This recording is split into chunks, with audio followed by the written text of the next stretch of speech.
Hi, it's Mark Bossard. I'm here with Mr. Bernie Pawlik, Pawlik Automotive in Vancouver, Vancouver's best auto service experience. We're talking cars. How you doing, Bernie? Doing well. So today's victim is a very interesting, very unique vehicle in 2007 Audi S8 with a V10. It had some carbon issues. What was going on with this vehicle? Yeah, so this vehicle came to our shop actually for a number of issues. And actually, this particular item we're going to talk about in this podcast wasn't one of them, but it was something we discovered while we were doing another service.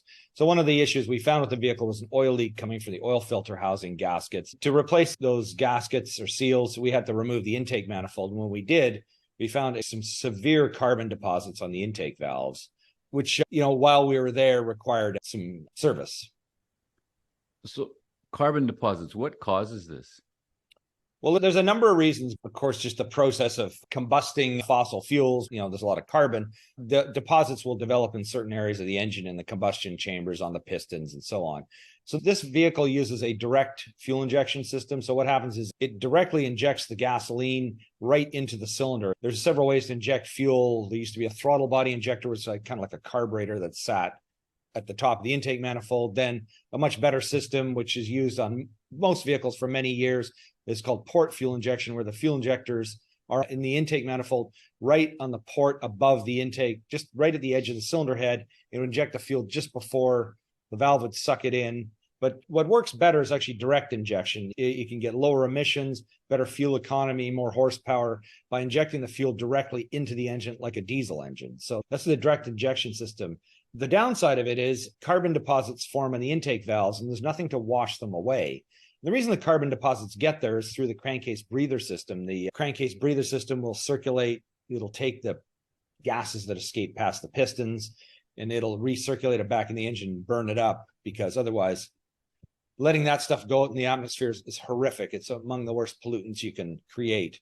Not CO2, but like of all NOx. In the olden days, cars used to have a thing called a road draft tube, and those pollutants would come out. That's one of the best things they've ever done on cars to reduce emissions, is to put a closed crankcase ventilation system in. However, with this type of engine with the direct fuel injection, the intake valves are prone to getting carbon deposits on them. And over time, the deposits can get so severe it'll affect your engine performance. And this engine, although it didn't come in for that issue, was right at the verge of that kind of thing occurring based on the deposits. And we'll look at pictures in a second you can kind of see what it is. So I'm going to assume that burnt on carbon is going to be like charcoal briquettes kind of fused onto the back of the valve and the stem. How do you get rid of those? So there's a couple ways. What we did with this particular vehicle, we have a walnut blasting machine that actually blasts walnut shells. So it's like a sand blaster. But of course, as you can imagine, putting sand anywhere near an engine, something as precise as an engine, is a very bad thing. So walnut shells are a good alternative. They're hard, but they're soft at the same time. And of course, they burn up. So if a piece of walnut shell were to get in the combustion chamber, instead of just grinding the side of the cylinder, it'll just burn up in the combustion process. So we have a walnut shell blasting machine. It is basically a sand blasting gun with a shop vac kind of attached. The procedure is basically we close the valves on each port that we're cleaning, and then we blast it with the walnut shells, suck everything out, and then move on to the next. So that's kind of how it works. There's also some picking involved, because sometimes you need to get in a pick and move it out of the way, and some chemicals to clean things sometimes helps as well. But this is what we're doing at this particular service. Now, there are preventative measures that you can do. We'll talk about that later, and I'll get into pictures right now. So there's our beautiful Audi V10 engine. You can see 4 of the spark plugs on each, 4 of the coils on each side. The 5th one is hidden. But there are a lot of these, a V8, V6, V10, they all kind of look similar on an Audi. They're just more cylinders. So there's the top view of the engine. A couple of things featured here. As I said, I'm moving my mouse pointer around. Ignition coils in each bank, these bright red things, and the other red items is the wiring to the ignition coils. This item here, you see one on both sides. This is the high pressure fuel pump. So this provides a high pressure fuel to the fuel injectors, and throttle valve on this side here, probably one on the other side as well, facing the other direction. And the air intake pipes here. So there's a couple of things.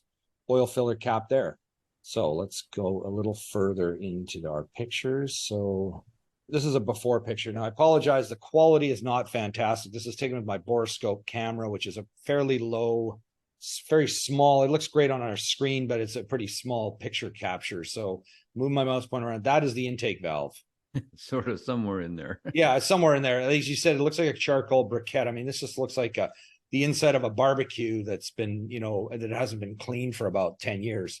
This is the valve stem. I mean, just remember these things because you're going to be amazed when you see the, even though it's low resolution, you'll be amazed at the picture that you see when it's done. Got one more view of the crusty valve. There's another view of the valve from a slightly different angle. But again, you can see an awful lot of deposit, and you can sort of see an opening here. I mean, I'll just get into the picture of the clean valve because that really shows a lot. So that's after. Hard to imagine what was there. There's a tiny little bit of carbon left over here that we didn't quite remove. But you can see the valve. There's the valve stem where the valve rides, and nice and clean. A lot of room for the air to flow through. Nothing to get in the way. Yeah, nothing to get in the way of the airflow to the engine. And this is a very close-up shot, as you can see. Let's see, do we have another view here? Maybe this one. Not quite as good of a picture, but nonetheless, kind of gives you an idea. So just have to do this again. Before, after. Big change. Clearly going to make a pretty drastic difference in the performance of the vehicle in terms of power, probably smoothness, even fuel economy. Oh, absolutely. Right? Yeah, huge difference. And these kind of deposits, do they affect all engines? Any internal combustion engine can have these problems, but anything with direct fuel injection system. So these are, lots of vehicles use different names. I can't remember what the VW is. It PSI or something? PSI, yeah, stratified injection, I think they call it. Mazda call it Sky Active. They all have their names, but I think pretty well every vehicle that's been built in the last 10 years, almost every one of them has direct injection because it just works way better than port injection. So you can check with us or check with your local shop, but it's important to deal with these valve issues. And so there are ways that you can prevent it, which I know was one of the questions that you were going to ask me.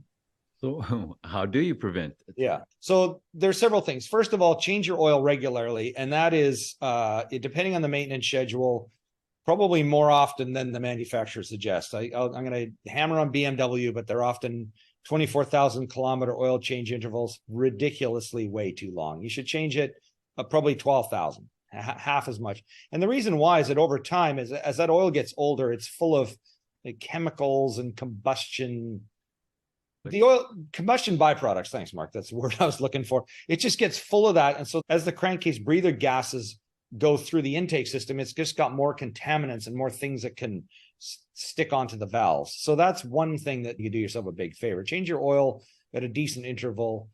The other thing is use top tier gas. So how do you know? Top tier is basically an additive package that's put into fuels. It's sort of, a request from vehicle manufacturers to gasoline companies.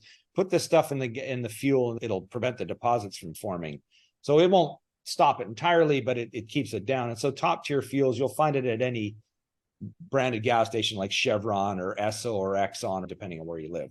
And even cheaper places like Costco that sell fuel, theirs are usually top tier. There's directories you can look at online. A lot of times there'll be a sticker on the gas pump that says this is a top tier fuel. It doesn't matter if you use regular, premium, or mid-grade.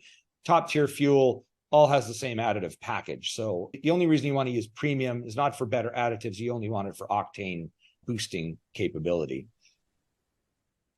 Third thing, maintenance. Every 30,000 kilometers, take it to your shop, take it to us. If you're in Vancouver, we can do we call it a GDI, gasoline direct injection cleaning, where we spray chemicals directly into the intake system right onto the valves, as close to the valves as we can. It takes a little while. The chemical soaks in and burns off those deposits. So if you do it on a regular basis, it won't look like this Audi looked.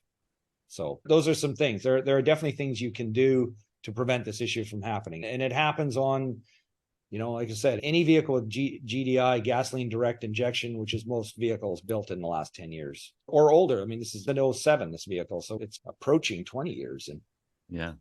So how did the Audi run after the service? Well, it ran really well. Now, as I said, there was a few other things we fixed, and we didn't really notice an issue with this particular thing. But one thing you will notice, by the way, if you do start having these deposits building up, is you could notice the car doesn't have quite the power it used to have, but it's sort of a surefire sign is the check engine light will come on. And usually it'll be misfires on startups and certain performance issues And that's often a sign. That's very common on VW and Audi products to start having those codes, and it being from carbon deposit issues. So this has a V10. Why would they use a V10? More power, smoothness. Yeah. I mean, it's not a very large engine. It's only a 5.2 liter. I mean, there's a lot of V8s that are much larger, but of course, the more cylinders you have, the more smooth power you have and more torque. Yeah. And how are these Audi S8s for reliability? How's the mileage on this? It's quite old, like you said. Yeah, I can't remember what the mileage is on this car. I don't have it in front of me. It's a good car, but it is a top of the line four-door sports sedan with the biggest engine that Audi offers. Fancy electronic suspension system. It's got all the bells and whistles you could ask for. It's a nice car. It's decent for reliability for sure, but it's going to cost you a lot more money to fix than your average car. I mean, I was thinking about, while doing the walnut shell blasting, after doing 4 cylinders, I'm going, okay, there's 6 more to go. And, if this was a 4-cylinder engine, we'd be done by now. So this is the kind of thing that, you're changing spark plugs. There's 10 of them, not 6 or 4 or 8. It all adds to the cost of, the more cylinders, the larger the engine, and the fancier stuff, the more to go wrong. I think the best thing to do is just know you're driving a fantastic car. You can buy these cars used for a fraction of the price of a new one. Just budget a fair bit of money for maintenance and repairs, and you'll be good. You're looking for service for your Audi in Vancouver. The guys to see are Pawlik Automotive. You can reach them on their website. You can book there at pawlikautomotive.com, or you can call them 604-327-7112. Pawlik Automotive, Vancouver, BC, Canada. And of course, thank you so much for watching and listening. We really appreciate it. Thanks, Bernie. Thank you, Mark. Thanks for watching.